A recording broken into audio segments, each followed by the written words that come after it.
प्रकृति बंधु पुरस्कार समारोह राज्य सरकार जंगल परिवेश व जलवायु परिवर्तन विभाग तरफ परिवेश संरक्षण तथा परिवेश संपर्क में जनसचेतनता सृष्टि क्षेत्र में राज्यर 30 जिलूर चयन होता 185 प्रकृति मित्र व 211 प्रकृति बंधु तालिका मध्य गंजाम जिलूर प्रकृति बंधु 22 और प्रकृति मित्र 20 जन चयन होते से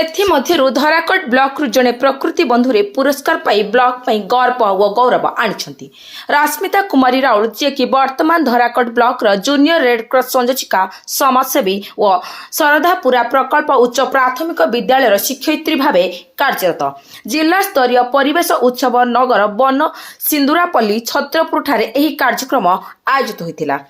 उक्त कार्यक्रम में गंजाम उपजिलापाल शिवाशीष बारला ब्रह्मपुर वनखंड अधिकारी सन्नी खोकर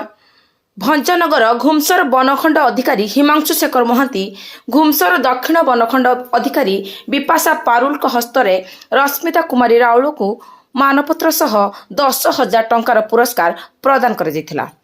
इको क्लब संयोजक शंकर नारायण बेज समेत अन्य कर्मकर्ता एही अवसर में उपस्थित थिले। एठारे वृक्षारोपण कर ब्रह्मपुर डीएवी स्कूल वरिष्ठ शिक्षयित्री तथा गाइड कैप्टेन स्वप्ना राणी पाणिग्राही और चिकिटीगढ़ वरिष्ठ शिक्षयित्री तथा लेखिका संहिता महांती को मध्य प्रकृति बंधु पुरस्कार प्रदान कर उभय को विभिन्न महलरू शुभेच्छा और अभिनंदन ज्ञापन कर।